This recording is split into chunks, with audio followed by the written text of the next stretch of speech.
ਉਹਨਾਂ ਦੇ ਅੱਜ ਤੁਸੀਂ ਕਿਸੇ ਨੇ ਮੈਨੂੰ ਦੱਸਿਆ ਕਿ ਤੁਸੀਂ ਤੁਸੀਂ ਇਹ ਕਿਉਂ ਕਹੀ ਗੱਲ। ਤੁਸੀਂ ਚਾਹੁੰਦੇ ਹੋ ਗੁਰਦਾਸ ਮਾਨ ਦੀ ਗ੍ਰਿਫਤਾਰੀ ਨਾ ਹੋਵੇ? ਬਿਲਕੁਲ ਨਹੀਂ ਹੋਣੀ ਚਾਹੀਦੀ, 100% ਨਹੀਂ ਹੋਣੀ ਚਾਹੀਦੀ। ਕਿਉਂ ਹੋਣੀ ਚਾਹੀਦੀ? ਇਹਦੇ ਵਾਸਤੇ ਤੁਸੀਂ ਗੁਰਦਾਸ ਮਾਨ ਜੀ ਦੀ ਕਿਉਂ ਹੋਣੀ ਚਾਹੀਦੀ ਹੈ ਗ੍ਰਿਫਤਾਰੀ? ਕਿਉਂਕਿ ਗੁਰੂ ਅਮਰਦਾਸ ਜੀ ਕਿਸੇ ਇਕੱਲੇ ਵਿਅਕਤੀ ਦੇ ਨਹੀਂ ਸਨ। ਮੱਕੜ ਸਾਹਿਬ ਇਹ ਪੁੱਛਣਾ ਚਾਹੁੰਦਾ ਹੈ, ਤੁਹਾਡੇ ਇਹ ਜਿਹੜੇ ਲੋਕ ਇਸ ਤੇ ਔਨ 에ਅਰ ਤੇ ਜੁੜੇ ਹੈ ਜਾਂ ਜੁੜਨਗੇ, ਮੈਂ ਉਹਨਾਂ ਨੂੰ ਪੁੱਛਣਾ ਚਾਹੀਦਾ, ਜਦੋਂ ਬੰਦਾ ਬਿਨਾਂ ਸ਼ਰਤ ਤੋਂ ਮਾਫੀ ਮੰਗ ਲੇ ਹੱਥ ਜੋੜ ਕੇ, ਫਿਰ ਕੀ ਰਹਿ ਗਿਆ ਮੈਨੂੰ ਦੱਸੋ। ਫਿਰ ਉਹਨਾਂ ਨੇ ਕਿਹਾ ਕਿ ਭੱਲੇ ਪਰਿਵਾਰ ਚੋਂ ਜਨਮ ਹੋਇਆ, ਗੁਰੂ ਸਾਹਿਬ ਭੱਲੇ ਸੀਗੇ, ਇਹਨਾਂ ਦਾ ਪਰਿਵਾਰ ਭੱਲੇ ਪਰਿਵਾਰ ਜਨਮ ਹੋਇਆ, ਤਾਂ ਕਰਕੇ ਉਹਨਾਂ ਦੀ ਵੰਸ਼ਜ ਨੇ।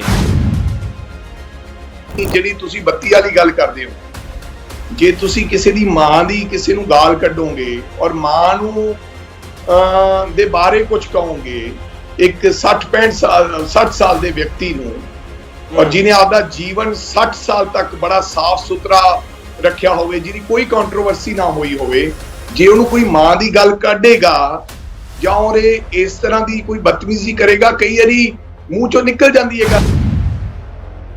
ਵੀਡੀਓ ਸੁਣੀ ਜਿੱਥੇ ਉਹਨਾਂ ਨੇ ਕਿਹਾ ਕਿ ਮੈਂ ਕਿਹਾ ਭੱਲੇ ਉਹ ਸੀ, ਭੱਲੇ ਇਹ ਹੈ, ਜਿਵੇਂ ਇਸ ਤਰ੍ਹਾਂ ਦੀ ਗੱਲ ਕਰਕੇ, ਤੇ ਜੇ ਫਿਰ ਵੀ ਕਿਸੇ ਨੂੰ ਮੈਂ ਠੇਸ ਪਹੁੰਚਾਤੀ, ਮੈਂ ਉਹਨਾਂ ਤੋਂ ਉੱਤਮ ਦਰਜਾ ਕਿਸੇ ਨੂੰ ਨਹੀਂ ਦਿੰਦਾ। ਉਹਨਾਂ ਨੇ ਇਹ ਵੀ ਕਿਹਾ ਨਾਲ, ਗੁਰੂ ਅਮਰਦਾਸ ਤੋਂ, ਸਾਡੇ ਗੁਰੂਆਂ ਤੋਂ ਉੱਤਮ ਦਰਜਾ ਕਿਸੇ ਦਾ ਹੋ ਹੀ ਨਹੀਂ ਸਕਦਾ। ਤੇ ਮੈਂ ਸਿੱਖ ਸੰਗਤਾਂ ਤੋਂ ਜੇ ਕਿਸੇ ਦੇ ਸੈਂਟੀਮੈਂਟਸ ਹਰਟ ਕੀਤੇ ਹੋਣ ਤਾਂ ਮੈਂ ਮਾਫੀ ਮੰਗਦਾ ਹਾਂ। ਤੁਹਾਨੂੰ ਲੱਗਦਾ ਹੈ ਕਿ ਸੀਐਮ ਇੰਟਰਵੀਨ ਕਰਨਗੇ ਇਹੋ ਜਿਹੇ ਇਸ਼ੂ ਤੇ ਜਿੱਥੇ ਇੰਨੇ ਸੈਂਟੀਮੈਂਟਸ ਜੁੜੇ ਆ? ਜਦੋਂ ਅਕਸਰ ਕਿਹਾ ਜਾਂਦਾ ਹੈ ਕਿ ਧਾਰਮਿਕ ਜਿਹੜੀਆਂ ਚੋਣਾਂ ਨੇ ਖਾਸ ਤੌਰ ਤੇ ਪੰਜਾਬ 'ਚ ਜਾਂ ਦੇਸ਼ 'ਚ ਧਰਮ ਦੇ ਆਧਾਰ ਤੇ ਲੜੀਆਂ ਜਾਂਦੀਆਂ। ਇੱਕ ਪਾਸੇ ਪੂਰੀ ਕਮਿਊਨਿਟੀ ਖੜੀ ਹੈ, ਇੱਕ ਪਾਸੇ ਗੁਰਦਾਸ ਮਾਨ ਜਾਂ ਨਕੋਦਰ ਵਾਲੇ ਜਿਹੜੇ ਬਾਬੇ ਨੇ ਉਹਨਾਂ ਬਾਰੇ ਅੱਜ ਲਿਖਿਆ ਵੀ ਗਿਆ। ਤੁਸੀਂ ਦੇਖੋ ਕੰਧਾਂ ਤੇ ਕੀ ਕੁਝ ਲਿਖਤਾ, ਬੀੜੀ ਪੀਣ ਵਾਲਾ ਸਾਧ ਹੈ। ਦੇਖੋ ਸਿਮਰਜੋਤ, ਹਰ ਬੰਦੇ ਨੂੰ ਆਜ਼ਾਦੀ ਹੋਣੀ ਚਾਹੀਦੀ ਹੈ, ਬੇਸ਼ੱਕ ਕੋਈ ਸਿੱਖ ਹੈ, ਚਾਹੇ ਉਹ ਹਿੰਦੂ ਹੈ, ਚਾਹੇ ਉਹ ਮੁਸਲਮਾਨ ਹੈ, ਚਾਹੇ ਕੋਈ ਵੀ। ਅਗਰ ਕਿਸੇ ਵਿਅਕਤੀ ਨਾਲ ਧੱਕਾ ਹੋ ਰਿਹਾ ਹੈ, ਅਗਰ ਮੈਂ ਸਿੱਖ ਹਾਂ ਤੇ ਕਿਸੇ ਹਿੰਦੂ ਨਾਲ ਧੱਕਾ ਹੋ ਰਿਹਾ ਹੈ, ਤਾਂ ਮੇਰਾ ਫਰਜ਼ ਬਣਦਾ ਉਹਦੇ ਨਾਲ ਖੜਾ।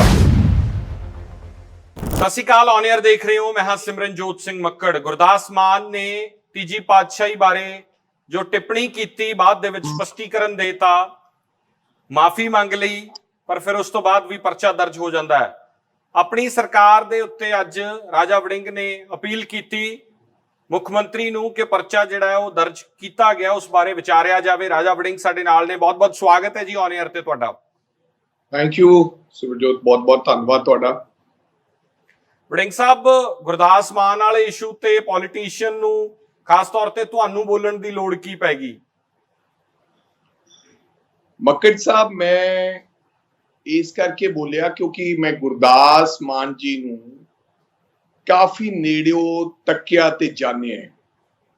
ਪੂਰਾ ਕਾਰਨ ਇਹ ਹੈ ਮੱਕੜ ਸਾਹਿਬ ਕਿ ਉਹ ਗਿੱਦੜਬਾਹ ਨੂੰ ਨਾਲ ਧਰਤੀ ਨਾਲ ਜੁੜੇ ਹੋਏ ਹੈ, ਇੱਥੋਂ ਦੇ ਜੰਪਲ ਨੇ, ਔਰ ਮੈਂ ਉਹਨਾਂ ਦੀ ਸ਼ਖਸੀਅਤ ਨੂੰ ਜਾਣਦਾ। ਕਾਫੀ ਵਾਰ ਉਹਨਾਂ ਨਾਲ ਬੈਠਣ ਦਾ ਮੌਕਾ ਮਿਲਿਆ ਤੇ ਕਾਫੀ ਗੱਲਾਂ ਜ਼ਿੰਦਗੀ ਦੀਆਂ ਸਿੱਖਣ ਦਾ ਮੌਕਾ ਮਿਲਿਆ, ਖਾਸ ਕਰਕੇ ਨਿਮਰਤਾ। ਸੋ ਜੋ ਮੈਂ ਨਿਮਰਤਾ ਉਹਨਾਂ 'ਚ ਦੇਖੀ, ਉਹ ਮੈਨੂੰ ਹਜੇ ਤੱਕ ਕਿਸੇ 'ਚ ਵੇਖਣ ਨੂੰ ਮਿਲੀ ਨਹੀਂ। ਸੋ ਇਸ ਕਰਕੇ ਮੈਂ ਮੁਨਾਸਿਬ ਸਮਝਿਆ ਕਿ ਮੈਂ ਪੰਜਾਬ ਦੇ ਲੋਕਾਂ ਨੂੰ, ਵੈਸੇ ਤਾਂ ਪੰਜਾਬ ਦੇ ਲੋਕ ਬਹੁਤ ਪਿਆਰ ਕਰਦੇ ਆ ਗੁਰਦਾਸ ਮਾਨ ਜੀ ਨੂੰ, ਨਾ ਕੇਵਲ ਪੰਜਾਬ ਦੇ, ਪੂਰੇ ਮੈਂ ਕਹਾਂਗਾ ਕਿ ਦੁਨੀਆ 'ਚ ਵਸਦੇ ਪੰਜਾਬੀ ਪਿਆਰ ਕਰਦੇ ਆ। ਲੇਕਿਨ ਮੈਂ ਆਪਦਾ ਫਰਜ਼ ਸਮਝਦੇ ਹੋਏ ਕਿ ਜਿੰਨਾ ਕੁ ਮੈਂ ਉਹਨਾਂ ਨੂੰ ਜਾਣਦਾ ਹੈ ਜਾਂ ਉਹਨਾਂ ਦੀ ਜੋ ਸੇਵਾ ਹੈ ਪੰਜਾਬ ਪ੍ਰਤੀ, ਪੰਜਾਬੀ ਮਾਂ ਬੋਲੀ ਪ੍ਰਤੀ, ਔਰ ਪੰਜਾਬ ਦੇ ਨਾਮ ਨੂੰ, ਔਰ ਖਾਸ ਕਰਕੇ ਗਿੱਦੜਬਾਹ ਦੇ ਨਾਮ ਨੂੰ ਪੂਰੀ ਦੁਨੀਆ ਦੇ ਵਿੱਚ ਰੌਸ਼ਨ ਕਰਨ ਜੋ ਕੀਤਾ, ਮੈਂ ਇਸ ਕਰਕੇ ਉਹਨਾਂ ਦੇ ਬਾਰੇ ਜਿਹੜੀ ਜਾਣਕਾਰੀ ਉਹ ਦਿੱਤੀ। ਸੋ ਇਹ ਕੋਈ ਹੋਰ ਮੇਰਾ ਇਹਦੇ ਵਿੱਚ ਕੋਈ ਤਾਲੁਕਾਤ ਨਹੀਂ ਸੀਗਾ, ਨਾ ਹੀ ਮੇਰਾ ਕਿਸੇ ਨੂੰ ਦਿਲ ਦਿਖਾਉਣ ਦਾ ਮੇਰਾ ਕੋਈ ਮਤਲਬ ਸੀ, ਨਾ ਹੀ ਮੈਂ ਕਿਸੇ ਨੂੰ ਇਹ ਦੱਸਣਾ ਚਾਹੁੰਦਾ ਸੀ ਕਿ ਤੁਸੀਂ ਗਲਤ ਹੋ, ਫਲਾਂ ਸਹੀ ਹੈ। ਸੋ ਮੈਂ ਆਪਣੀਆਂ ਭਾਵਨਾਵਾਂ ਜਸਟੀਫਾਈ ਕਰ ਰਹੇ ਹੋ ਤੁਸੀਂ ਜੋ ਉਸ ਦਿਨ ਉਹਨਾਂ ਨੇ ਸਟੇਜ ਤੋਂ ਕਿਹਾ, ਬਾਅਦ ਚ ਮਾਫੀ ਮੰਗਿਆ, ਤੁਸੀਂ ਉਹਨੂੰ ਜਸਟੀਫਾਈ ਕਰ ਰਹੇ ਹੋ? ਕਿਉਂਕਿ ਸਿੱਖ ਸੰਗਤਾਂ ਦੀਆਂ ਵੀ ਸੈਂਟੀਮੈਂਟਸ ਨੇ, ਭਾਵਨਾਵਾਂ ਨੇ। ਮੈਂ ਮੱਕੜ ਸਾਹਿਬ, ਕਿਉਂਕਿ ਮੈਂ ਉਹਨਾਂ ਦੀ ਵੀਡੀਓ ਜਿਹੜੀ ਸੁਣੀ, ਉਹਨਾਂ ਨੇ ਮਾਫੀ ਮੰਗੀ, ਉਹਨਾਂ ਨੇ ਕਿਹਾ ਕਿ ਮੇਰਾ ਮਤਲਬ ਇਹ ਨਹੀਂ ਸੀ, ਮੈਂ ਗੁਰੂ ਅਮਰਦਾਸ ਜੀ ਦੀ ਤੁਲਨਾ ਕਿਸੇ ਨਾਲ ਕਰ ਹੀ ਨਹੀਂ ਸਕਦਾ। ਉਹਨਾਂ ਨੇ ਕਿਹਾ ਕਿ ਮਤਲਬ ਹੀ ਨਹੀਂ ਹੋ ਸਕਦਾ, ਔਰ ਮੈਂ ਕਿਸੇ ਦੀ ਨਿੰਦਾ ਕਰ ਹੀ ਨਹੀਂ ਸਕਦਾ ਜਾਂ ਤੁਲਨਾ ਨਹੀਂ ਕਰ ਸਕਦਾ, ਇਹ ਮੇਰਾ ਮਤਲਬ ਨਹੀਂ ਸੀ। ਕਈ ਵਾਰੀ ਮੱਕੜ ਸਾਹਿਬ ਤੁਸੀਂ ਗੱਲ ਕੁਝ ਹੋਰ ਕਰਨੀ ਚਾਹੁੰਦੇ ਹੁੰਦੇ ਹੋ ਤੇ ਤੁਹਾਡੇ ਚੋਂ ਮੂੰਹ ਚੋਂ ਕੋਈ ਗੱਲ ਹੋਰ ਨਿਕਲ ਜਾਂਦੀ। ਕਈ ਵਾਰੀ ਸਰਸਵਤੀ ਜਿਹੜੀ ਹੁੰਦੀ ਹੈ ਉਹ ਆਪਣੇ ਆਪ ਇੱਕ ਗੱਲ ਦੇ ਡਬਲ ਮਤਲਬ ਨਿਕਲ ਜਾਂਦੇ ਨੇ।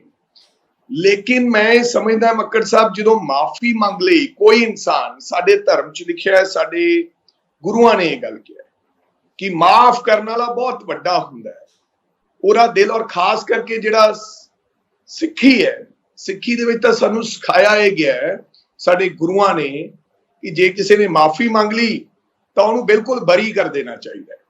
ਮੈਂ ਇਹ ਨਹੀਂ ਕਹਿਣਾ ਚਾਹੁੰਦਾ, ਬਹੁਤ ਸਾਰੇ ਵਿਰੋਧ ਦੇ ਵਿੱਚ ਬੈਠੇ ਜਿਹੜੇ ਸਿੱਖ ਆਗੂ ਵੀ ਵਿਰੋਧ ਦੇ ਵਿੱਚ ਆਏ, ਉਹਨਾਂ ਨੇ ਕਿਹਾ ਕਿ ਲੌਜੀਕ ਹੀ ਨਹੀਂ ਬਣਦਾ ਸੀਗਾ। ਉਹਨਾਂ ਨੇ ਕਿਹਾ ਕਿ ਭੱਲੇ ਪਰਿਵਾਰ ਚੋਂ ਜਨਮ ਹੋਇਆ, ਗੁਰੂ ਸਾਹਿਬ ਭੱਲੇ ਸੀਗੇ, ਇਹਨਾਂ ਦਾ ਪਰਿਵਾਰ ਭੱਲੇ ਪਰਿਵਾਰ ਜਨਮ ਹੋਇਆ, ਤਾਂ ਕਰਕੇ ਉਹਨਾਂ ਦੀ ਵੰਸ਼ਜ ਨੇ। ਉਹ ਕਹਿੰਦੇ ਕਿ ਅਵੋਇਡ ਕਰਨਾ ਚਾਹੀਦਾ ਇਹੋ ਜੀ। ਪਹਿਲਾਂ ਵੀ ਗੁਰਦਾਸ ਮਾਨ ਦੇ ਨਾਲ ਬਹੁਤ ਸਾਰੇ ਵਿਵਾਦ ਸੰਬੰਧਿਤ ਰਹੇ ਹੈ, ਕਦੇ ਬੱਤੀ ਵਾਲੀ ਗੱਲ ਆ ਗਈ, ਕਦੇ ਪੰਜਾਬੀ ਮਾਂ ਬੋਲੀ ਦਾ ਇਸ਼ੂ ਆ ਗਿਆ। ਯਾਰ ਜਿੱਥੇ ਪੰਜਾਬੀ, ਮੈਂ ਉਹ तमाम ਇਸ਼ੂ ਤੇ ਫਿਰ ਹੀ ਕਵਾਂਗਾ, ਮੈਂ ਜਸਟੀਫਾਈ ਨਹੀਂ, ਜਸਟੀਫਿਕੇਸ਼ਨ ਨਹੀਂ ਦੇਣਾ ਚਾਹੁੰਦਾ, ਪਰ ਮੈਨੂੰ ਲੱਗਦਾ ਕਿ ਕਿਤੇ ਨਾ ਕਿਤੇ ਜਦੋਂ ਤੁਸੀਂ ਬੱਤੀ ਵਾਲੀ ਗੱਲ ਕਰਦੇ ਹੋ, ਜੇ ਤੁਸੀਂ ਕਿਸੇ ਦੀ ਮਾਂ ਦੀ ਕਿਸੇ ਨੂੰ ਗਾਲ ਕੱਢੋਗੇ ਔਰ ਮਾਂ ਨੂੰ ਦੇ ਬਾਰੇ ਕੁਝ ਕਹੋਗੇ, ਇੱਕ 60 ਸਾਲ ਦੇ ਵਿਅਕਤੀ ਨੂੰ, ਔਰ ਜਿਹਨੇ ਆਪਦਾ ਜੀਵਨ 60 ਸਾਲ ਤੱਕ ਬੜਾ ਸਾਫ਼ ਸੁਥਰਾ ਰੱਖਿਆ ਹੋਵੇ, ਜਿਹਦੀ ਕੋਈ ਕੰਟਰੋਵਰਸੀ ਨਾ ਹੋਈ ਹੋਵੇ, ਜੇ ਉਹਨੂੰ ਕੋਈ ਮਾਂ ਦੀ ਗੱਲ ਕੱਢੇਗਾ ਜਾਂ ਉਹਦੇ ਇਸ ਤਰ੍ਹਾਂ ਦੀ ਕੋਈ ਬਦਤਮੀਜ਼ੀ ਕਰੇਗਾ, ਕਈ ਵਾਰੀ ਮੂੰਹ ਚੋਂ ਨਿਕਲ ਜਾਂਦੀ ਹੈ ਗੱਲ। ਜਿੱਥੋਂ ਤੱਕ ਪੰਜਾਬੀ ਮਾਂ ਬੋਲੀ ਦੀ ਸਵਾਲ ਸੀਗਾ, ਪੰਜਾਬੀ ਮਾਂ ਬੋਲੀ ਦੇ ਬਾਰੇ ਤਾਂ ਯਾਰ ਵੱਡਾ ਦਿਲ ਮੈਨੂੰ ਲੱਗਦਾ ਕਿਸੇ ਨੂੰ ਰੱਖਣਾ ਚਾਹੀਦਾ। ਮੈਂ ਗੁਰਦਾਸ ਮਾਨ ਜੀ ਨੇ ਇੱਕ ਵਾਰੀ ਕਿਹਾ ਕਿ ਯਾਰ ਜੋ ਸਾਈਂ ਗਾਣਾ ਸੀਗਾ, ਇਹਨੇ ਗਾਇਆ ਸੀ, ਕੀ ਨਾ ਸਰਤਾਜ ਨੇ, ਜੋ ਇਹਨਾਂ ਨੇ ਗਾਤਾ ਉਹ ਮੈਂ ਵੀ ਨਹੀਂ ਗਾ ਸਕਦਾ। ਕਿਸੇ ਨੂੰ ਵੱਡਾ ਵਿਖਾਉਣਾ, ਮੈਨੂੰ ਲੱਗਦਾ ਕਿ ਇਹ ਬੜੀ ਵੱਡੀ ਗੱਲ ਹੈ। ਆਪ ਤੋਂ ਕਿਸੇ ਨੂੰ ਵੱਡਾ ਵਿਖਾਉਣਾ ਕੋਈ ਬੰਦਾ ਵਿਖਾ ਨਹੀਂ ਸਕਦਾ। ਗੁਰਦਾਸ ਮਾਨ ਜੀ ਨੇ ਇਹ ਕਹਿਤਾ ਹੋਣਾ ਕਿ ਹਾਂ ਅਸੀਂ ਹਿੰਦੀ ਭਾਸ਼ਾ ਨੂੰ ਵੀ ਬਹੁਤ ਪਿਆਰ ਕਰਦੇ ਹਾਂ। ਇਹਦਾ ਮਤਲਬ ਇਹ ਨਹੀਂ ਕਿ ਜਿਹਨੇ ਜ਼ਿੰਦਗੀ ਦੇ 40 ਸਾਲ ਪੰਜਾਬੀ ਮਾਂ ਬੋਲੀ ਵਾਸਤੇ ਗਾਏ ਹੋਣ, ਕੀਤੇ ਹੋਣ, ਉਹ ਹਿੰਦੀ ਨੂੰ ਜ਼ਿਆਦਾ ਪਿਆਰ ਕਰਦਾ ਹੈ। ਇਹ ਤਾਂ ਸਮਝਣ ਦੀ ਗੱਲ ਹੈ। ਔਰ ਜਿੱਥੇ ਉਹਨਾਂ ਨੇ ਆਹ ਗੱਲ ਕੀਤੀ ਭੱਲਾ ਪਰਿਵਾਰ ਦੀ, ਜੋ ਮੈਂ ਉਹਨਾਂ ਦੀ ਆ ਵੀਡੀਓ ਸੁਣੀ, ਮੈਂ ਉਹ ਵੀਡੀਓ ਤਾਂ ਨਹੀਂ ਸੁਣ ਸਕਿਆ, ਮੈਂ ਇਹ ਵੀਡੀਓ ਸੁਣੀ ਜਿੱਥੇ ਉਹਨਾਂ ਨੇ ਕਿਹਾ ਕਿ ਮੈਂ ਕਿਹਾ ਭੱਲੇ ਉਹ ਸੀ, ਭੱਲੇ ਇਹ ਹੈ, ਜਿਵੇਂ ਇਸ ਤਰ੍ਹਾਂ ਦੀ ਗੱਲ ਕਰਕੇ। ਤੇ ਜੇ ਫਿਰ ਵੀ ਕਿਸੇ ਨੂੰ ਮੈਂ ਠੇਸ ਪਹੁੰਚਾਤੀ, ਮੈਂ ਉਹਨਾਂ ਤੋਂ ਉੱਤਮ ਦਰਜਾ ਕਿਸੇ ਨੂੰ ਨਹੀਂ ਦਿੰਦਾ।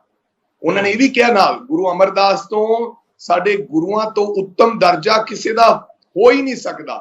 ਤੇ ਮੈਂ ਸਿੱਖ ਸੰਗਤਾਂ ਤੋਂ ਜੇ ਕਿਸੇ ਦੇ ਸੈਂਟੀਮੈਂਟਸ ਹਰਟ ਕੀਤੇ ਹੋਣ ਤਾਂ ਮੈਂ ਮਾਫੀ ਮੰਗਦਾ। ਫਿਰ ਤਾਂ ਤੁਹਾਨੂੰ ਲੱਗਦਾ ਐਕਸੈਪਟੇਬਿਲਟੀ ਹੋਣੀ ਚਾਹੀਦੀ ਸੀ ਉਦੋਂ ਬਾਅਦ ਤੁਹਾਨੂੰ ਲੱਗਦਾ ਕਿ ਤੁਹਾਨੂੰ ਲੱਗਦਾ ਉਸ ਤੋਂ ਬਾਅਦ ਮਾਫੀ ਐਕਸੈਪਟ ਕਰ ਲੈਣੀ ਚਾਹੀਦੀ ਸੀ, ਇੱਕ ਐਕਸੈਪਟੇਬਿਲਟੀ ਹੋਣੀ ਚਾਹੀਦੀ ਸੀ? ਮੈਂ ਤੁਹਾਡੇ ਤੋਂ ਮੱਕੜ ਸਾਹਿਬ ਇਹ ਪੁੱਛਣਾ ਚਾਹੁੰਦਾ ਹਾਂ, ਤੁਹਾਡੇ ਇਹ ਜਿਹੜੇ ਲੋਕ ਇਸ ਤੇ ਔਨ 에ਅਰ ਤੇ ਜੁੜੇ ਹੈ ਜਾਂ ਜੁੜਨਗੇ, ਮੈਂ ਉਹਨਾਂ ਨੂੰ ਪੁੱਛਣਾ ਚਾਹੀਦਾ, ਜਦੋਂ ਬੰਦਾ ਬਿਨਾਂ ਸ਼ਰਤ ਤੋਂ ਮਾਫੀ ਮੰਗ ਲੇ ਹੱਥ ਜੋੜ ਕੇ, ਫਿਰ ਕੀ ਰਹਿ ਗਿਆ ਮੈਨੂੰ ਦੱਸੋ? ਫਿਰ ਉਹਨੂੰ ਬਰੀ ਕਰਨਾ ਚਾਹੀਦਾ ਕਿ ਨਹੀਂ ਚਾਹੀਦਾ? ਪਰ ਕੀ ਤੁਹਾਨੂੰ ਲੱਗਦਾ ਕਿ ਗੁਰਦਾਸ ਮਾਨ ਸੀਗੇ ਤਾਂ ਨਹੀਂ ਬਰੀ ਹੋਏ? ਜੇ ਸ਼ਾਇਦ ਹੋਰ ਹੁੰਦਾ, ਮਾਫੀ ਮੰਗ ਲੈਂਦਾ ਤਾਂ ਸ਼ਾਇਦ ਗੱਲ ਖਤਮ ਹੋ ਜਾਂਦੀ, ਕਿਉਂਕਿ ਗੁਰਦਾਸ ਮਾਨ ਸੀਗੇ ਤਾਂ ਕਰਕੇ ਨੈਚੁਰਲੀ ਕੁਝ ਜਿਹੜੀਆਂ ਐਸੀਆਂ ਸ਼ਖਸੀਅਤਾਂ ਹੁੰਦੀਆਂ, ਉੱਥੇ ਹਰ ਬੰਦੇ ਨੂੰ ਕੁਛ ਨਾ ਕੁਛ ਆਪਦਾ ਕਰਨ ਦੀ ਇਹ ਲੱਗਦੀ ਹੈ ਕਿ ਜੇ ਮੈਂ ਇਹ ਕਰਾਤਾ ਤਾਂ ਲੋਕ ਸਮਝਣਗੇ ਕਿ ਮੈਂ ਠੀਕ ਹੈ, ਫਲਾਣੇ ਬੰਦੇ ਤੇ ਆਹ ਕੰਮ ਕਰਾਤਾ।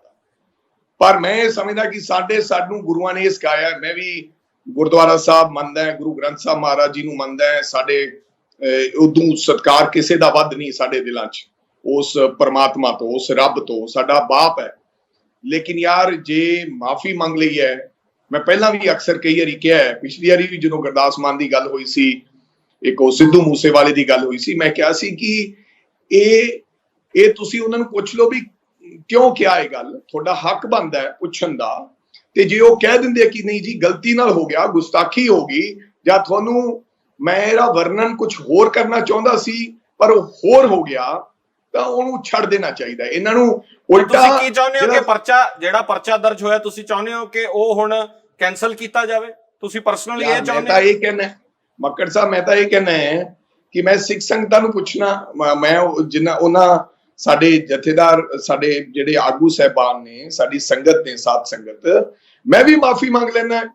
ਜੇ ਮੈਂ ਇਹ ਕਹਿਣਾ ਹੈ ਕਿ ਸਾਡੇ ਪੰਜਾਬ ਦਾ ਮਾਣ ਹੈ, ਸਾਡੇ ਪੰਜਾਬ ਦੀ ਸ਼ਾਨ ਹੈ, ਜੇ ਉਹਨਾਂ ਨੇ 50 ਸਾਲ ਪੰਜਾਬ ਦੀ ਸੇਵਾ ਕੀਤੀ ਹੈ, ਤੇ ਜੇ ਮੰਨ ਲਓ ਗੁਸਤਾਖੀ ਹੋ ਗਈ, ਉਦਾਹਰਨ ਦੇ ਰਿਹਾ, ਮੰਨ ਲਓ ਹੋ ਗਈ ਗੁਸਤਾਖੀ, ਤੇ ਮਾਫੀ ਮੰਗ ਲਈ, ਐਡੇ ਵੱਡੇ ਬੰਦੇ ਨੇ, ਤੇ ਤੁਸੀਂ ਨਾਲ ਦੀ ਨਾਲ ਤੁਸੀਂ ਉਹਨੂੰ ਪਹਿਲੇ ਦਿਨ ਇਹ ਕਹਿ ਦੇਣਾ ਚਾਹੀਦਾ ਹੈ ਕਿ ਭਾਈ ਇਹ ਵਿਵਾਦ ਅੱਜ ਤੋਂ ਖਤਮ, ਗੁਰਦਾਸ ਮਾਨ ਜੀ ਨੇ ਮਾਫੀ ਮੰਗ ਲਈ ਹੈ, ਨਾ ਕਿ ਇਸ ਨੂੰ ਗਾਂ ਦੀ ਗਾਂ ਵਧਾਉਣਾ ਚਾਹੀਦਾ ਹੈ। ਮੈਂ ਮਾਫੀ ਮੰਗ ਲੈਣਾ ਉਹਨਾਂ ਦੇ। ਅੱਜ ਕਿਸੇ ਨੇ ਮੈਨੂੰ ਦੱਸਿਆ ਕਿ ਤੁਸੀਂ ਇਹ ਕਿਉਂ ਕਹੀ ਗੱਲ, ਤੁਸੀਂ ਚਾਹੁੰਦੇ ਹੋ ਗੁਰਦਾਸ ਮਾਨ ਦੀ ਗ੍ਰਿਫਤਾਰੀ ਨਾ ਹੋਵੇ? ਬਿਲਕੁਲ ਨਹੀਂ ਹੋਣੀ ਚਾਹੀਦੀ, 100% ਨਹੀਂ ਹੋਣੀ ਚਾਹੀਦੀ। ਕਿਉਂ ਹੋਣੀ ਚਾਹੀਦੀ ਹੈ? ਇਹਦੇ ਵਾਸਤੇ ਤੁਸੀਂ ਗੁਰਦਾਸ ਮਾਨ ਜੀ ਦੀ ਕਿਉਂ ਹੋਣੀ ਚਾਹੀਦੀ ਹੈ ਗ੍ਰਿਫਤਾਰੀ? ਕਿਉਂਕਿ ਗੁਰੂ ਅਮਰਦਾਸ ਜੀ ਕਿਸੇ ਇਕੱਲੇ ਵਿਅਕਤੀ ਦੇ ਨਹੀਂ ਸਨ। ਗੁਰੂ ਨਾਨਕ ਪਾਤਸ਼ਾਹ ਜੀ ਇਕੱਲੇ ਵਿਅਕਤੀ ਦੇ ਨਹੀਂ ਸਨ। ਗੁਰੂ ਗੋਬਿੰਦ ਸਿੰਘ ਜੀ ਮਹਾਰਾਜ ਕਿਸੇ ਇਕੱਲੇ ਵਿਅਕਤੀ ਦੇ ਨਹੀਂ ਸਨ। ਤੁਹਾਨੂੰ ਪਤਾ ਹੈ ਕਿ ਜਿੰਨੇ ਉੱਥੇ ਕਈ ਲੋਕ ਪੰਜਾਬੀ ਨੇ, ਹਜੂਰ ਸਾਹਿਬ ਜਿਹੜੇ ਉੱਥੇ ਸੇਵਾ ਕਰਦੇ ਨੇ, ਸੇਵਾ ਨਿਭਾਉਂਦੇ ਨੇ ਸੱਚਖੰਡ ਦੀ, ਉਹ ਬਾਹਰ ਆ ਕੇ ਹਿੰਦੀ ਵੀ ਬੋਲਦੇ ਨੇ। ਸੋ ਮੇਰੇ ਕਹਿਣ ਤੋਂ ਮਤਲਬ ਇਹ ਹੈ ਕਿ ਸਾਡੇ ਗੁਰੂਆਂ ਨੂੰ ਤਾਂ ਦੁਨੀਆ 'ਚ ਜਾਣਿਆ ਜਾਂਦਾ ਹੈ। ਵਰਿੰਗ ਸਾਹਿਬ, ਤੁਸੀਂ ਇਕੱਲੇ ਲਾਈਵ ਹੋਏ ਇਹਦੇ ਬਾਰੇ, ਜਾਂ ਤੁਸੀਂ ਵਾਕਈ ਸੀਐਮ ਨਾਲ ਗੱਲ ਵੀ? ਕਿਉਂਕਿ ਅੱਜ ਕੱਲ ਇਹ ਵੀ ਨਹੀਂ ਪਤਾ ਲੱਗ ਰਿਹਾ ਕਿ ਪੰਜਾਬ ਦਾ ਕਿਹੜਾ ਵਿਧਾਇਕ ਸੀਐਮ ਖੇਮੇ ਦਾ ਹੈ ਕਿ ਸਿੱਧੂ ਖੇਮੇ ਦਾ ਹੈ। ਤੁਹਾਡੀ ਗੱਲ ਹੋਈ ਇਹਦੇ ਬਾਰੇ? ਸੁਣੋ, ਮੈਂ ਕਾਂਗਰਸ ਖੇਮੇ ਦਾ ਹਾਂ, ਔਰ ਮੈਨੂੰ ਕੋਈ ਵੀ ਗੱਲ ਕਰਨੀ ਪਵੇ ਪੰਜਾਬ ਦੇ ਮੁੱਦੇ ਤੇ, ਮੈਂ ਸੀਐਮ ਸਾਹਿਬ ਨਾਲ ਵੀ ਗੱਲ ਕਰ ਸਕਦਾ, ਤੇ ਨਵਜੋਤ ਸਿੰਘ ਸਿੱਧੂ ਨਾਲ ਵੀ ਗੱਲ ਕਰ ਸਕਦਾ, ਤੇ ਡੀਜੀਪੀ ਸਾਹਿਬ ਨਾਲ ਵੀ ਗੱਲ ਕਰ ਸਕਦਾ।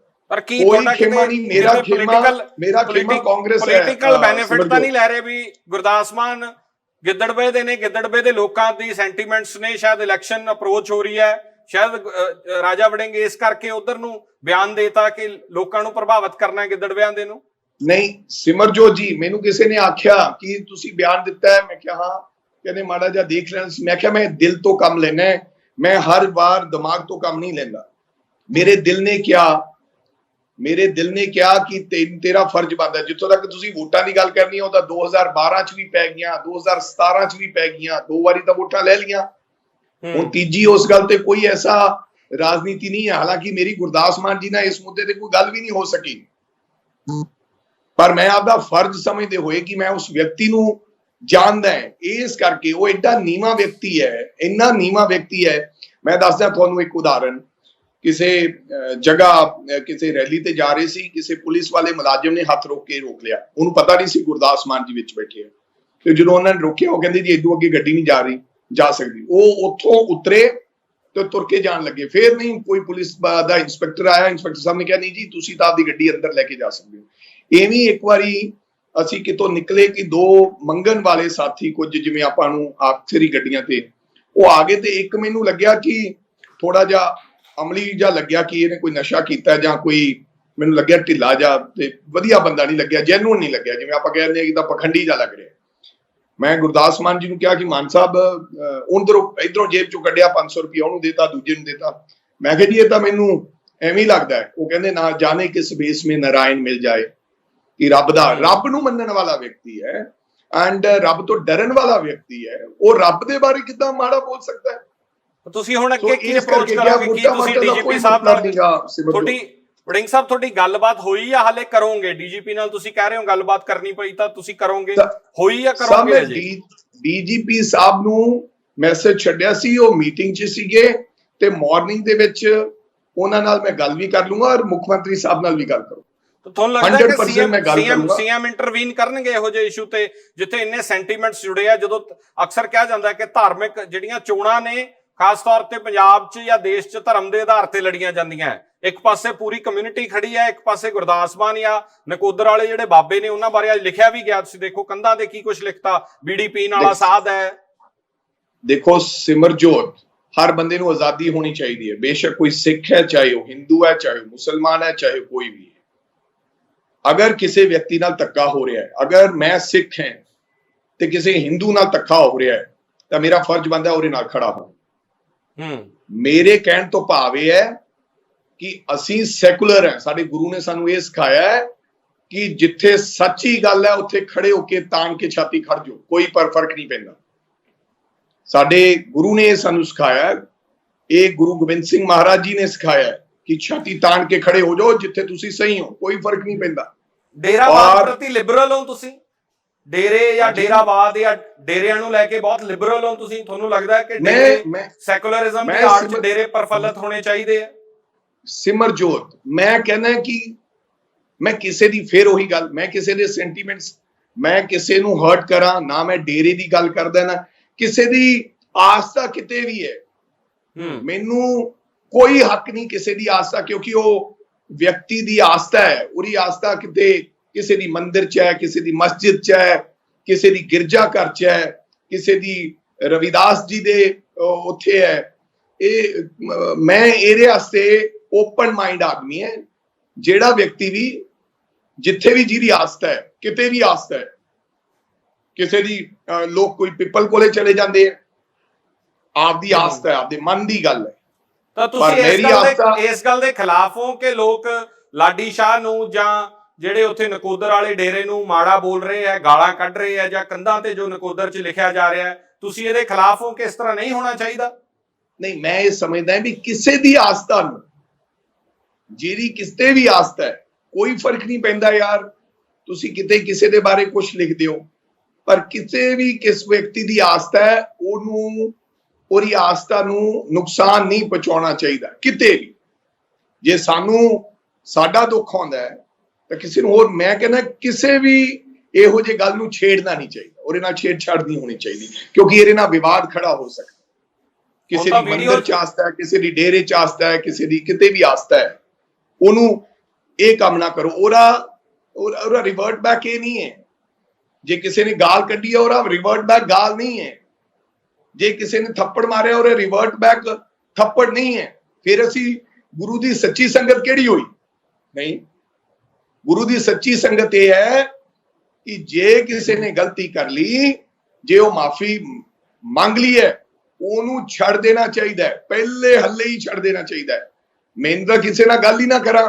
ਖੁਦ ਸਿੱਖ ਸੰਗਤਾਂ, ਕਿਉਂਕਿ ਗੁਰੂ ਦੀਆਂ ਸੰਗਤਾਂ ਦਾ ਐਡਾ ਵੱਡਾ ਦਿਲ ਹੁੰਦਾ, ਜਿਹੜੀਆਂ ਗੁਰੂ ਦੀਆਂ ਸੰਗਤਾਂ ਹੈ, ਬਿਲਕੁਲ ਜਿਹੜੇ ਗੁਰੂ ਨੂੰ ਪਿਆਰ ਕਰਨ ਵਾਲੇ ਆ। ਮੈਂ ਨਹੀਂ ਕਹਿੰਦਾ ਉਹ ਗਲਤ ਹੈ ਜਿਨ੍ਹਾਂ ਨੇ ਇਹ ਗੱਲ ਚੱਕੀ ਹੈ, ਮੈਂ ਬਿਲਕੁਲ ਨਹੀਂ ਕਹਿੰਦਾ ਕਿ ਜਿਨ੍ਹਾਂ ਨੇ ਗੁਰਦਾਸ ਮਾਨ ਜੀ ਦੇ ਨਾਲ ਇਹ ਗੱਲ ਚੱਕੀ ਹੈ ਉਹ ਵੀ ਗਲਤ ਨਹੀਂ ਹੈ। ਉਹਨਾਂ ਨੂੰ ਲੱਗਿਆ ਕਿ ਸਾਡੇ ਗੁਰੂ ਬਾਰੇ ਇਹ ਗੱਲ ਕਹਿਤੀ, ਉਹਨਾਂ ਨੇ ਜੋ ਕੀਤਾ ਉਹ ਠੀਕ ਕੀਤਾ। ਲੇਕਿਨ ਜੇ ਮਾਫੀ ਮੰਗ ਲਈ ਗਈ ਹੈ ਤਾਂ ਮੈਨੂੰ ਲੱਗਦਾ ਹੈ ਸਿੱਖ ਸੰਗਤ ਨੂੰ, ਇਹਨਾਂ ਲੋਕਾਂ ਨੂੰ ਇਹ ਕਹਿ ਦੇਣਾ ਚਾਹੀਦਾ ਹੈ ਕਿ ਕੋਈ ਗੱਲ ਨਹੀਂ, ਉਹਨਾਂ ਨੇ ਮਾਫੀ ਮੰਗੀ ਹੈ। ਵੜਿੰਗ ਸਾਹਿਬ, ਵੀਡੀਓਜ਼ ਤੁਹਾਡੇ ਬਾਰੇ ਵੀ ਆ ਗਈਆਂ, ਵੀਡੀਓਜ਼ ਸੋਸ਼ਲ ਤੇ ਵਾਇਰਲ ਹੋ ਰਹੀਆਂ ਕਿ ਹੁਣ ਰਾਜੇ ਵੜਿੰਗ ਦਾ ਵੀ ਸੌਦਾ ਲਾ ਦੇਾਂਗੇ, ਹੱਕ 'ਚ ਆ ਗਈ ਗੁਰਦਾਸ ਮਾਨ ਦੇ।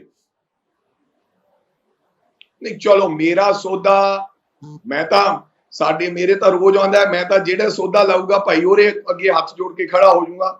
ਅਸੀਂ ਤਾਂ ਸੌਦਾ ਲਾਉਣ ਵਾਸਤੇ ਹੀ ਹੁੰਨੇ ਆ। ਮੈਂ ਉਹ ਸਿੱਖ ਸੰਗਤਾਂ ਤੋਂ ਮਾਫੀ ਮੰਗੂਗਾ, ਮੈਂ ਉਹਨਾਂ ਭਰਾਵਾਂ ਤੋਂ ਮਾਫੀ ਮੰਗੂਗਾ। ਮੇਰਾ ਐਮਐਲਏ ਦੇ ਹੁੰਦਿਆਂ ਇਹ ਫਰਜ਼ ਬਣਦਾ ਹੈ ਕਿ ਇਹ ਵਿਵਾਦ ਖਤਮ ਹੋ ਜੇ। ਮੇਰਾ ਫਰਜ਼ ਬਣਦਾ ਹੈ, ਮੈਂ ਆਪਦੀ ਡਿਊਟੀ ਨਿਭਾ ਰਿਹਾ।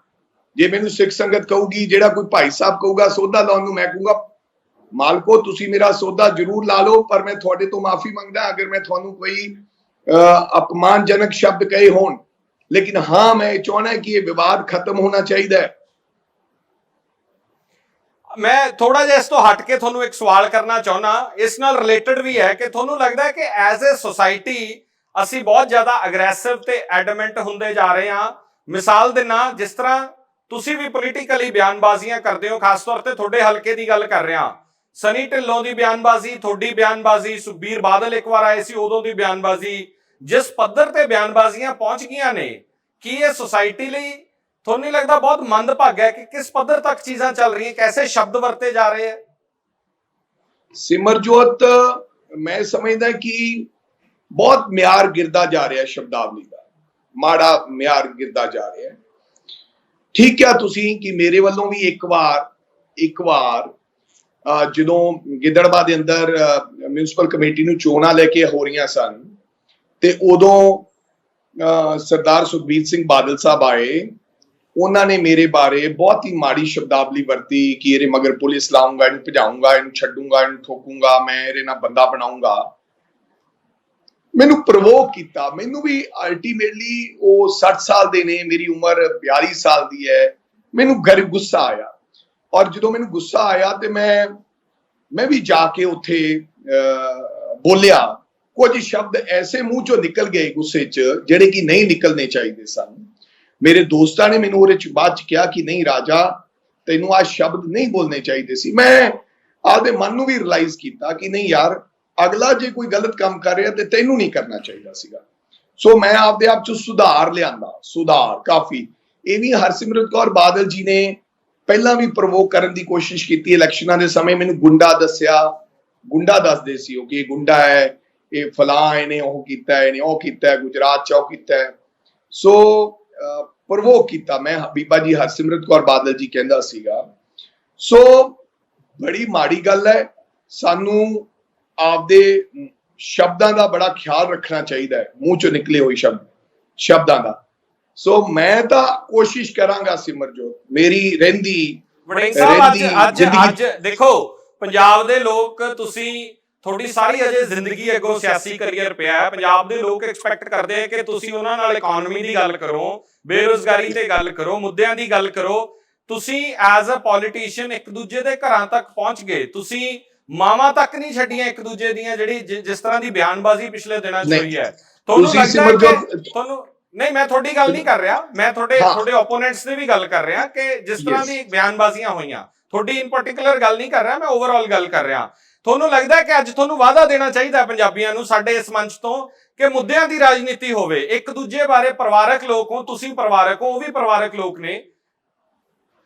ਸਿਮਰਜੋਤ, ਮੈਂ ਅੱਜ ਤੱਕ ਕਿਸੇ ਦੀ ਮਦਰ ਬਾਰੇ, ਕਿਸੇ ਦੇ ਫਾਦਰ ਬਾਰੇ, ਕਿਸੇ ਦੇ ਪਰਿਵਾਰ ਬਾਰੇ ਕੋਈ ਸ਼ਬਦ, ਤੁਹਾਡੇ ਬਾਰੇ ਤਾਂ ਬੋਲਿਆ ਗਿਆ, ਤੁਹਾਡੀ ਫੈਮਿਲੀ ਬਾਰੇ ਬੋਲਿਆ ਗਿਆ।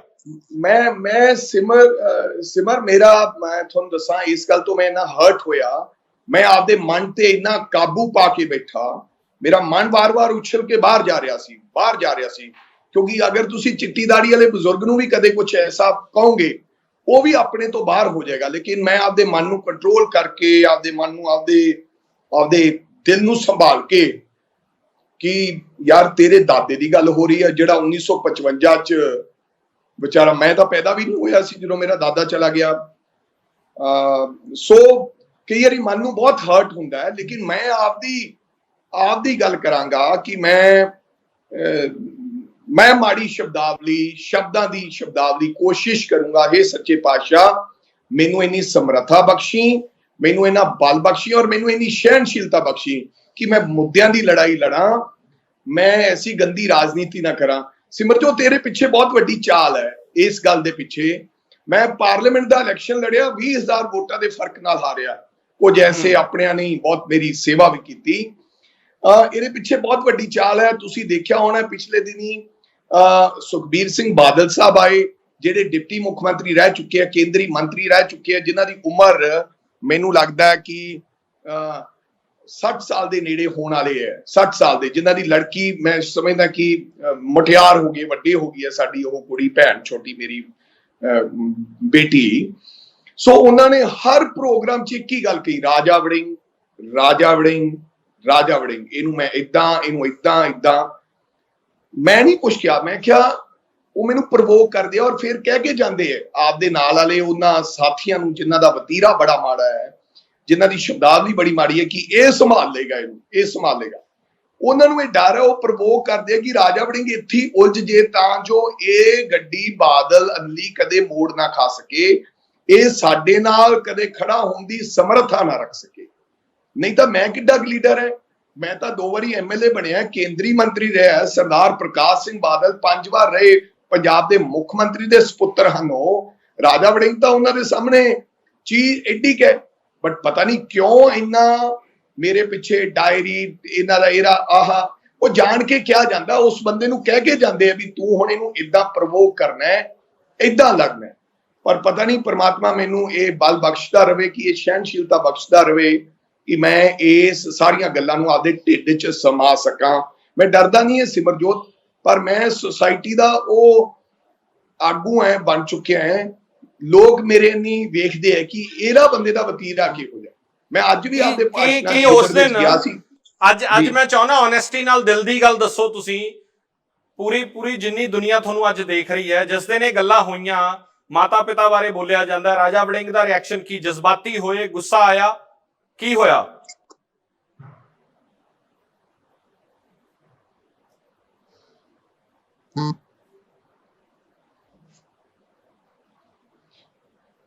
ਸਿਮਰਜੋਤ ਤੇ ਨਾ ਛੇੜਿਆ ਜਾਵੇ ਤਾਂ ਇਹ ਬੜਾ ਸੈਂਸਿਟਿਵ ਮੁੱਦਾ ਹੈ। ਇਹਨੂੰ ਨਾ ਛੇੜਿਆ ਜਾਵੇ ਤਾਂ ਬਿਹਤਰੀਨ ਹੋਵੇਗਾ। ਹਰ ਬੰਦਾ ਜਦੋਂ ਜਿਹਦੀ ਮਾਂ ਨੂੰ ਜਾਂ ਜਿਹਦੇ ਬਾਪ ਦੇ ਬਾਰੇ ਬੋਲਿਆ ਜਾਂਦਾ ਹੈ, ਔਰ ਇੱਕ ਵਾਰੀ ਨਹੀਂ ਅਨੇਕਾਂ ਵਾਰ, ਤੇ ਉਹ ਮਜਬੂਰਨ ਕੁਝ ਕਹਿ ਵੀ ਨਹੀਂ ਸਕਦਾ, ਕਿਉਂਕਿ ਉਹ ਤੱਕਦਾ ਕਿ ਸ਼ਾਇਦ ਜਿਹੜੇ ਲੋਕ ਹੈ ਉਹ ਮੇਰੇ ਬਾਰੇ ਕੀ ਸੋਚਣਗੇ ਅਗਰ ਮੈਂ ਇਹਦਾ ਰਿਵਰਟ ਬੈਕ, ਅਗਰ ਮੈਂ ਇਹਦਾ ਤੁਹਾਡੇ ਜਜ਼ਬਾਤ ਅਸੀਂ ਸਮਝ ਸਕਦੇ ਹਾਂ, ਨਹੀਂ ਕਿ ਮੈਂ ਉਹਦਾ ਰਿਵਰਟ ਬੈਕ ਕਰਾਂਗਾ ਤਾਂ ਲੋਕ ਕੀ ਕਹਿਣਗੇ, ਮੈਨੂੰ ਕੀ ਕਹਿਣਗੇ, ਫਿਰ ਮੈਨੂੰ ਵੀ ਉਵੇਂ ਹੀ ਸਮਝਣਗੇ। ਪਰਿਵਾਰਾਂ ਦੀਆਂ ਗੱਲਾਂ, ਤੁਹਾਡੇ ਰਿਸ਼ਤੇਦਾਰਾਂ ਦੀਆਂ ਗੱਲਾਂ, ਹਰ ਪਰਿਵਾਰ ਦੇ ਵਿੱਚ ਕੋਈ ਕਮੀਆਂ, ਕੋਈ ਚੰਗਾਈਆਂ ਬੜੀਆਂ ਹੁੰਦੀਆਂ, ਪਰ ਤੁਹਾਡੇ ਮੈਂ ਸਮਝਦਾ ਕਿ ਪੰਜਾਬੀ ਬੰਦਾ, ਉਹ ਵੀ ਮੇਰੇ ਵਰਗਾ ਬੰਦਾ, ਬਸ ਮੈਂ ਰੱਬ ਨੂੰ ਅੱਗੇ ਅਰਦਾਸ ਕਰਕੇ, ਮੈਂ ਤੁਹਾਨੂੰ ਦੱਸਣ ਲੱਗਿਆ ਸੱਚ ਜਾਣੇ। ਮੇਰੀ ਘਰ ਵਾਲੀ ਜਦੋਂ ਮੈਂ ਉਹ ਵੀਡੀਓ ਵੇਖੀ, ਮੈਨੂੰ ਕਹਿੰਦੇ ਅੱਜ ਅਪਸੈਟ ਹੋ। ਮੈਂ ਕਿਹਾ ਨਹੀਂ ਕੋਈ ਗੱਲ ਨਹੀਂ, ਐਸੀ ਕੋਈ। ਉਹ ਥੋੜੇ ਚਿਰ ਬਾਅਦ, ਅੱਧੇ ਘੰਟੇ ਬਾਅਦ, ਉਹਨੂੰ ਵੀ ਕਿਤੇ WhatsApp ਤੇ ਆ ਗਈ। ਔਰ ਮੈਂ ਬੜਾ ਜਜ਼ਬਾਤੀ, ਤੇ ਮੈਂ ਰੱਬ ਦੀ ਮੈਂ ਫੋਟੋ ਦੇ ਅੱਗੇ ਜਾ ਕੇ ਗੁਰੂ ਨਾਨਕ ਸਾਹਿਬ ਸੱਚੇ ਪਾਤਸ਼ਾਹ ਦੀ ਤੇ ਅੱਗੇ ਮੈਂ ਕਿਹਾ ਇਹ ਸੱਚੇ ਪਾਤਸ਼ਾਹ ਬਲ ਬਖਸ਼ੀ, ਚੜ੍ਹਦੀ ਕਲਾ ਬਖਸ਼ੀ ਤੇ ਮੈਨੂੰ ਸਹਿਣਸ਼ੀਲਤਾ ਬਖਸ਼ੀ, ਕਿਉਂਕਿ ਬੰਦਾ ਜਜ਼ਬਾਤੀ ਹੋ ਕੇ ਕੁਝ ਵੀ ਕਰ ਸਕਦਾ ਹੈ। ਤੁਹਾਡੇ ਮਨ 'ਚ ਕਿਸੇ ਵੇਲੇ ਕੋਈ ਵੀ ਖਿਆਲ ਆ ਸਕਦਾ ਹੈ। ਆਫਟਰ ਆਲ ਤਾਂ ਤੁਸੀਂ ਇਨਸਾਨ ਹੋ, ਪਰ ਕੋਈ ਗੱਲ ਨਹੀਂ, ਰੱਬ ਦਾ ਭਾਣਾ ਮੰਨਿਆ, ਸ਼ਾਇਦ ਇਹਦੇ ਵਿੱਚ ਵੀ ਕੋਈ ਚੰਗਾ ਹੋਵੇ। ਸਿਮਰਜੋਤ, ਇਹਦੇ ਵਿੱਚ ਵੀ ਰੱਬ ਨੇ ਕੋਈ, ਮੇਰੇ ਦੋਸਤ ਮੇਰੇ ਕੋਲ ਆ ਕੇ ਤੱਕਦੇ ਆ, ਬਾਈ ਉਹ ਵੀਡੀਓ ਆਈ ਸੀ, ਤੇ ਮੈਂ ਮੂੰਹ ਪਾਸੇ ਕਰ ਲੈਣਾ, ਕੋਈ ਗੱਲ, ਮੈਂ ਐ ਸ਼ੋ ਕਰਦਾ, ਇਗਨੋਰ ਕਰਦਾ ਕਿ ਨਹੀਂ ਕੋਈ ਗੱਲ। ਔਰ ਮੈਨੂੰ ਇੱਕ ਇੱਕ ਜਿਵੇਂ ਬੰਦੇ ਦੇ ਸੂਈ ਵੱਜ ਰਹੀ ਹੁੰਦੀ ਹੈ ਨਾ, ਤੁਹਾਡੇ ਸੂਈ ਵੱਜ ਰਹੀ ਹੈ, ਤੁਹਾਡੇ ਵਾਰ-ਵਾਰ ਤੁਹਾਡੇ ਕੋਈ ਆ ਕੇ ਸਿੱਧੀ ਸੂਈ ਮਾਰੇ ਛਾਤੀ 'ਚ, ਏਦਾਂ ਚੁੱਭਦੀਆਂ ਗੱਲਾਂ। ਪਰ ਕੋਈ ਨਹੀਂ, ਰੱਬ ਨੇ ਹਜੇ ਤੱਕ ਤਾਂ ਮਾਤਾ ਦਿੱਤਾ ਹੈ, ਹਜੇ ਤੱਕ ਤਾਂ ਮਾਤਾ। ਹਾਂ, ਥੋੜੀਆਂ ਹੌਲੀ-ਹੌਲੀ ਗੱਲ ਨੂੰ ਭੁੱਲਣ ਦੀ ਕੋਸ਼ਿਸ਼ ਕਰੀਦੀ ਹੈ, ਪਰ ਜਦੋਂ ਤੁਹਾਡੇ ਵਰਗਾ ਕੋਈ ਸਾਥੀ ਏਦਾਂ ਯਾਦ ਕਰਾ ਦਿੰਦਾ, ਫਿਰ ਮਨ ਨੂੰ ਬੜੀ ਠੇਸ ਪਹੁੰਚਦੀ ਹੈ। ਮੇਰੀ ਸਿਮਰਜੋਤ, ਮੇਰੀ 6 ਸਾਲ ਦਾ ਸੀ ਜਦੋਂ ਮੇਰੀ ਮਾਤਾ ਦੀ ਮੌਤ ਹੋ ਗਈ, ਤੇ ਮੈਨੂੰ ਯਾਦ ਹੈ ਮੇਰਾ ਜਦੋਂ ਵਿਆਹ ਹੋਇਆ, ਮੇਰੀ ਬੜੀ ਨਾਨੀ ਨੇ ਮੇਰੇ ਚਾਵਾਂ ਨਾਲ ਪਾਲਿਆ, ਮੈਨੂੰ ਪਰਮਾਤਮਾ ਨੇ ਬੜਾ ਕੁਛ ਦਿੱਤਾ। ਪਰ ਮੈਨੂੰ ਯਾਦ ਹੈ, ਮੈਨੂੰ ਇੱਕ ਦੋਸਤ ਮੈਨੂੰ ਮੇਰਾ ਕਹਿੰਦਾ, ਜਦੋਂ ਮੈਂ ਪੜ੍ਹਦਾ ਹੁੰਦਾ ਸੀ ਸਕੂਲ 'ਚ, ਸੇਂਟ ਸੋਲਜਰ ਸਕੂਲ 'ਚ, ਉਹ ਮੈਨੂੰ ਕਹਿੰਦਾ ਕਿ ਯਾਰ ਤੇਰੇ ਕੋਲ ਤਾਂ ਸਾਰਾ ਕੁਛ ਹੈਗਾ, ਤੈਨੂੰ ਕੋਈ ਕਮੀ ਨਹੀਂ, ਤੇਰਾ ਕੱਦ ਹੈ, ਤੇਰੇ ਕੋਲ ਸਾਈਕਲ ਵੀ ਨਵਾਂ ਹੈ, ਜਿਵੇਂ ਇੱਕ ਦੂਜੇ ਨਾਲ ਬੱਚੇ ਆਪਸ ਵਿੱਚ ਗੱਲਾਂ ਕਰ ਲੈਂਦੇ ਆ। ਮੈਂ ਚੰਗਾ ਐਥਲੀਟ ਵੀ ਸੀਗਾ, ਭੱਜ ਵੀ ਲੈਂਦਾ ਸੀ, ਚੰਗਾ ਭੰਗੜਾ ਵੀ ਪਾਉਂਦਾ ਸੀ, ਮੇਰੀ ਸਕੂਲ 'ਚ ਗੱਲਬਾਤ ਵੀ ਚੰਗੀ ਸੀ। ਤੇ ਉਹ ਕਹਿੰਦਾ ਯਾਰ ਸਾਡੀ ਉਨੀ ਗੱਲ, ਬਲਕਿ ਸਾਡੇ 'ਚ ਕੋਈ ਨਾ ਕੋਈ ਕਮੀ ਹੈ। ਫਿਰ ਮੈਂ ਆਪਦੇ ਮਨ ਸੋਚਿਆ ਕਿ ਯਾਰ ਜਿਹੜੀ ਕਮੀ ਮੇਰੇ 'ਚ ਹੈ ਉਹ ਰੱਬ ਮੈਨੂੰ ਨਾ ਦਿੰਦਾ, ਮੈਨੂੰ ਦੂਜੀਆਂ ਸਾਰੀਆਂ ਕਮੀਆਂ ਦੇ ਦਿੰਦਾ। ਸੋ ਬੜੀਆਂ ਔਕੜਾਂ ਚੋਂ ਨਾ ਕਿ ਇੱਥੋਂ ਤੱਕ ਆਏ ਹੈ ਸਿਮਰਜੋਤ। ਪਰ ਮੈਂ ਤਾਂ ਕਹਿੰਦਾ, ਉਹ ਜਿਹੜੀ ਵਿਆਹ ਦੀ ਗੱਲ, ਮੈਂ ਸੌਰੀ ਵਿੱਚ ਟੁੱਟ ਗਈ ਗੱਲ, ਮੇਰੀ ਨਾਨੀ ਜੀ ਨੇ ਬੜੇ ਚਾਵਾਂ ਨਾਲ ਪਾਲਿਆ, ਤੇ ਮੇਰੀ ਨਾਨੀ ਮੇਰੇ ਉੱਤੋਂ ਦੀ ਚੂੜਾ ਵਾਰ ਕੇ ਪੀ ਰਹੀ ਸੀ। ਖੁਸ਼ੀ ਦਾ ਦਿਨ ਸੀ। ਸੋ ਮੈਂ ਬੜਾ ਭਾਵਕ ਹੋਇਆ, ਅੱਧਾ ਘੰਟਾ ਮੇਰੀ ਨਾਨੀ ਰੋਈ, ਅੱਧਾ ਘੰਟਾ ਮੈਂ ਰੋਇਆ। ਮੇਰੀ ਮਾਂ ਦੀ ਯਾਦ ਆਈ, ਮੈਨੂੰ ਮੇਰੇ ਪਿਓ ਦੀ ਯਾਦ ਆਈ। ਮੈਨੂੰ ਮੇਰੇ ਦਾਦਾ ਤੇ ਦਾਦੀ ਦੀ ਯਾਦ ਆਈ। ਬੇਸ਼ੱਕ ਮੇਰੀ ਨਾਨੀ ਨੇ ਬਹੁਤ ਮੈਨੂੰ ਆਪਦੇ ਪੁੱਤਾਂ ਤੋਂ ਵੀ ਵੱਧ ਪਿਆਰ ਦਿੱਤਾ, ਲੇਕਿਨ ਫਿਰ ਵੀ ਤੁਹਾਨੂੰ ਉਹ ਕਮੀ ਖਲਦੀ ਹੈ। ਜਿਹੜੀ ਉਸ ਮਾਂ ਨੂੰ ਜਾਂ ਬਾਪ ਨੂੰ ਤੁਸੀਂ ਯਾਦ ਕਰ ਰਹੇ ਹੋ, ਉਹਦੇ ਬਾਰੇ ਜਿਨ੍ਹਾਂ ਨੂੰ ਚਲੇ ਗਿਆ ਨੂੰ 40 ਸਾਲ ਹੋ ਗਏ ਹੁਣ, 6 ਸਾਲ ਦਾ ਜਾਣੀ ਕਿ ਟੋਟਲ 36-37 ਸਾਲ ਜਿਹੜੇ ਇਸ ਦੁਨੀਆ ਤੋਂ ਚਲੇ ਗਏ, ਉਹਨਾਂ ਬਾਰੇ ਫਿਰ ਕੋਈ ਤੁਹਾਨੂੰ ਟਿੱਪਣੀਆਂ ਕਰੇ ਤੇ ਤੁਹਾਨੂੰ ਬੋਲੇ, ਰੱਬ ਰੱਖੇ ਸੱਚੇ ਪਾਤਸ਼ਾਹ। ਮੈਂ ਇਹ ਕਹੂੰਗਾ ਕਿ ਬੋਲਣ ਵਾਲਿਆਂ ਨੂੰ ਸਮਤ ਬਖਸ਼ੀ ਤੇ ਮੈਨੂੰ ਸਹਿਨਸ਼ੀਲਤਾ ਬਖਸ਼ੀ, ਬਾਕੀ ਹੋਰ ਕੁਛ ਨਹੀਂ। ਆਖਰੀ ਸਵਾਲ ਹੈ ਕਿ ਉਮੀਦ ਕਰਦੇ ਹਾਂ, ਸਵਾਲ ਨਹੀਂ ਹੈ, ਉਮੀਦ ਹੈ ਤੁਹਾਡੇ ਤੋਂ ਕਿ ਪ੍ਰੋਗਰੈਸਿਵ ਪੋਲਿਟਿਕਸ ਹੋਵੇ, 22 ਦੀ ਸਰਕਾਰ ਕਿਸੇ ਦੀ ਵੀ ਬਣ ਰਹੀ ਹੋਵੇ, ਤੁਸੀਂ ਉਹ ਚਾਹੇ ਤੁਹਾਡੇ ਓਪੋਨੈਂਟ ਹੋਣ, ਪੰਜਾਬ ਦੇ ਲੋਕ ਚਾਹੁੰਦੇ ਆ ਕਿ ਮੁੱਦਿਆਂ ਦੀ ਗੱਲ ਹੋਵੇ, ਪ੍ਰੋਗਰੈਸਿਵ ਇੱਕ ਫਿਊਚਰਿਸਟਿਕ ਸੋਚ ਨੂੰ ਲੈ ਕੇ ਪੋਲਿਟਿਕਸ ਹੋਵੇ, ਇੱਕ ਦੂਜੇ ਦੀ ਟੀਕਾ ਟਿੱਪਣੀਆਂ ਨਾ ਹੋਣ। ਰਾਈਟ ਸਿਮਰਜੋਤ, ਮੈਂ ਪੰਜਾਬ ਦੇ ਲੋਕਾਂ ਨੂੰ ਇਹ ਪ੍ਰੋਮਿਸ ਕਰਦਾ ਹਾਂ ਕਿ ਰਾਜਾ ਵੜਿੰਗ ਹਮੇਸ਼ਾ ਬਾਬਾ ਸੁੱਖ ਰੱਖੇ ਮੁੱਦੇ ਦੀ ਗੱਲ ਕਰਦਾ ਹੀ ਨਜ਼ਰ ਆਊਗਾ। ਹਾਂ, ਕਦੇ ਕਦੇ ਵਿਰੋਧੀਆਂ ਦਾ ਛੋਟਾ ਮੋਟਾ ਜਵਾਬ ਦੇਣਾ ਪੈਂਦਾ ਹੈ, ਕਿਉਂਕਿ ਜਿਹੜੇ ਵਿਚਾਰੇ ਪਿੰਡਾਂ 'ਚ ਲੋਕ ਰਹਿੰਦੇ ਹੈ ਜਾਂ ਪਿੰਡਾਂ ਦੇ ਆਮ ਲੋਕ ਹੈ, ਉਹਨਾਂ ਨੂੰ ਕਈ ਗੱਲਾਂ ਦਾ ਪਤਾ ਨਹੀਂ ਹੁੰਦਾ, ਫਿਰ ਉਹਨਾਂ ਨੂੰ ਕਈ ਵਾਰੀ ਉਹ ਭਾਸ਼ਾ ਵੀ ਨਹੀਂ ਸਮਝ ਆਉਂਦੀ, ਉਹਨਾਂ ਨੂੰ ਦੱਸਣਾ ਵੀ ਪੈਂਦਾ। ਜਿਵੇਂ ਮੈਂ ਇੱਕ ਉਦਾਹਰਨ ਦੇਣੀ ਚਾਹੁੰਦਾ, ਪਿਛਲੀ ਵਾਰੀ ਅਸੀਂ ਸਪੀਕਰ ਦੀ ਕੁਰਸੀ ਤੇ ਜਾ ਕੇ ਜਗਮੋਹਨ ਸਿੰਘ ਕੰਗ ਬਹਿ ਗਏ ਸੀ ਜੀ, ਜਦੋਂ ਲਾਸਟ ਟਾਈਮ ਮੈਂ 2012 ਦੀ ਗੱਲ, ਜਦੋਂ ਮੈਂ ਪਹਿਲੀ ਤੇ ਅਸੀਂ ਉਹਨਾਂ 'ਚ ਮਾਰਸ਼ਲਾਂ ਨੂੰ ਧੱਕੇ ਮਾਰ ਕੇ ਉੱਪਰ ਚੜ ਗਏ, ਤੇ ਅਗਲੇ ਦਿਨ ਆਇਆ ਕਿ ਵੀ ਅਖਬਾਰਾਂ ਨੇ ਲਿਖਿਆ, ਚੰਗੇ ਲੋਕਾਂ ਨੇ ਲਿਖਿਆ ਵੀ ਇਹ ਕੀ ਹਾਲ ਹੈ, ਇਹਨਾਂ ਨੂੰ ਅਸੀਂ ਭੇਜਿਆ ਤਾਂ ਇੱਥੇ ਹੋਰ ਕੰਮ ਕਰਨ ਹੈ ਤੇ ਇਹ ਹੋਰ ਕੰਮ ਕਰੀ ਜਾਂਦੇ ਹੈ, ਕਿਉਂਕਿ ਇਹ ਤਾਂ totally it's a nonsense, speaker ਦੀ ਕੁਰਸੀ ਤੇ ਬਹਿ ਗਏ। ਉਹ ਸਾਡੇ ਬੁੱਧੀਜੀਵਾਂ ਦੇ ਵਿੱਚ ਤਾਂ ਬੜੀ ਉਸ ਗੱਲ ਦੀ ਚਰਚਾ ਹੋਈ ਕਿ ਮਾੜੀ ਗੱਲ, ਅਸੀਂ ਵੀ ਆਪਦੇ ਆਪ ਨੂੰ ਸ਼ਰਮ ਮਹਿਸੂਸ ਕੀਤੀ ਕਿ ਇਹ ਕੀ ਕਰਤਾ, ਕਿਉਂਕਿ ਸਾਡੀ ਗੱਲ ਨਹੀਂ ਸੁਣੀ ਜਾ ਰਹੀ ਸੀ, ਸਪੀਕਰ ਸਾਹਿਬ ਸਾਡੀ ਗੱਲ ਨਹੀਂ ਸੁਣ ਰਹੇ ਸੀ। ਪਰ ਚਲੋ ਅਸੀਂ ਬਹਿਸ 'ਚ ਖੜੇ ਹੋ ਕੇ ਚੰਗੇ ਤਰੀਕੇ ਨਾਲ ਵੀ ਵਿਰੋਧ ਕਰ ਸਕਦੇ ਸੀ। ਪਰ ਪਬਲਿਕ ਜਦੋਂ ਅਸੀਂ ਪਿੰਡਾਂ 'ਚ ਆਏ ਤਾਂ ਉਹ ਕਹਿੰਦੇ ਯਾਰ ਵੱਟ ਕਰਦੇ ਤੁਸੀਂ ਕਮਾਲ ਕਰਤੀ ਆ, ਤੁਸੀਂ ਤਾਂ ਕੁਰਸੀ ਤੇ ਬਹਿ ਗਏ। ਬਟ ਕਈ ਵਾਰੀ ਸਾਨੂੰ ਏਦਾਂ ਬੈਲੈਂਸ ਕਰਨ ਵਾਸਤੇ ਸਾਨੂੰ ਕੁਝ ਚੀਜ਼ਾਂ ਪਬਲਿਕ ਨੂੰ ਉਸੇ ਭਾਸ਼ਾ 'ਚ ਦੱਸਣੀਆਂ ਪੈਂਦੀਆਂ। ਪਰ ਮੈਂ ਇਹ ਪ੍ਰੋਮਿਸ ਕਰਦਾ ਤੁਹਾਡੇ ਚੈਨਲ ਰਾਹੀਂ ਕਿ ਪ੍ਰਮਾਤਮਾ ਕਿਰਪਾ ਕਰੇ, ਸਾਨੂੰ ਇੰਨੀ ਸਮਤ ਬਖਸ਼ੇ ਕਿ ਅਸੀਂ ਮੁੱਦੇ ਦੀ ਗੱਲ ਕਰੀਏ, ਪੰਜਾਬ ਦੀ ਗੱਲ ਕਰੀਏ, ਨਾ ਕਿ ਇੱਕ ਦੂਜੇ ਨੂੰ ਠੋਕਾ ਠਕਾਈ ਫਲਾਂ ਜਿਹੜੀ ਰਾਜਨੀਤੀ, ਗੰਦੀ ਰਾਜਨੀਤੀ ਦੀ ਗੱਲ ਨਾ ਕਰੀਏ। ਇਹ ਮੈਂ ਤੁਹਾਡੇ ਨਾਲ ਵਾਅਦਾ ਕਰਦਾ, ਔਰ ਜੇ ਕਦੇ ਗਲਤੀ ਹੋਗੀ ਤਾਂ ਜਨਤਾ ਤੋਂ ਮਾਫੀ ਮੰਗੂੰਗਾ, ਪਰ ਕੋਸ਼ਿਸ਼ ਕਰੂੰਗਾ ਕਿ ਏਦਾਂ ਨਿਭਾ ਕਿ ਚੰਗੀ ਗੱਲ ਕਰੀਏ, ਵਿਚਾਰਾਂ ਦੀ ਗੱਲ ਕਰੀਏ। ਬਹੁਤ ਸ਼ੁਕਰੀਆ ਵੜਿੰਗ ਸਾਹਿਬ ਜੀ, ਬਹੁਤ ਸ਼ੁਕਰੀਆ ਸਮਾਂ ਦੇਣ ਵਾਸਤੇ। ਤੁਸੀਂ ਓਪੀਨੀਅਨ ਵੀ ਰੱਖਿਆ ਔਰ ਜਜ਼ਬਾਤਾਂ ਦੀ ਵੀ ਅੱਜ ਗੱਲ ਕੀਤੀ ਸਾਡੇ ਨਾਲ। ਥੈਂਕ ਯੂ ਸਿਮਰਜੋਤ, ਤੁਸੀਂ ਮੈਨੂੰ ਬਹੁਤ ਪਿਆਰ ਦਿੱਤਾ, ਤੁਸੀਂ ਮੇਰੀਆਂ ਗੱਲਾਂ ਦਿਲ ਨਾਲ ਸੁਣੀਆਂ। ਐਂਡ ਮਾਫੀ ਚਾਹੁੰਦਾ, ਐਵੇਂ ਕਈ ਵਾਰੀ ਪੋਲੀਟੀਕਲ ਬੰਦਿਆਂ ਨੂੰ ਜਜ਼ਬਾਤੀ ਨਹੀਂ ਹੋਣਾ ਚਾਹੀਦਾ, ਪਰ ਮੈਂ ਥੋੜਾ ਜਿਹਾ ਇਮੋਸ਼ਨਲ ਬੰਦਾ ਹਾਂ, ਕਿਉਂਕਿ ਇੱਧਰ ਉੱਧਰ ਦੀਆਂ ਸੱਟਾਂ ਸੁੱਟਾਂ ਖਾ ਕੇ ਇੱਥੋਂ ਤੱਕ ਪਹੁੰਚੇ ਹਾਂ, ਔਰ ਮੈਂ ਮਾਫੀ ਚਾਹੁੰਦਾ, ਮੈਂ ਥੋੜਾ ਜਿਹਾ ਭਾਵਕ ਹੋ ਗਿਆ ਆਪਦੇ ਉਹਨਾਂ ਤੋਂ, ਪਰ ਮੈਂ ਤਕੜਾ ਦਿਲ ਦਾ, ਚਿੰਤਾ ਨਾ ਕਰੋ, ਤੁਹਾਡਾ ਆਸ਼ੀਰਵਾਦ ਮਿਲਦਾ ਰਹੇ, ਜਨਤਾ ਦਾ ਆਸ਼ੀਰਵਾਦ। Thank you. ਧੰਨਵਾਦ। ਥੈਂਕ ਯੂ, ਸਤਿ ਸ਼੍ਰੀ ਅਕਾਲ।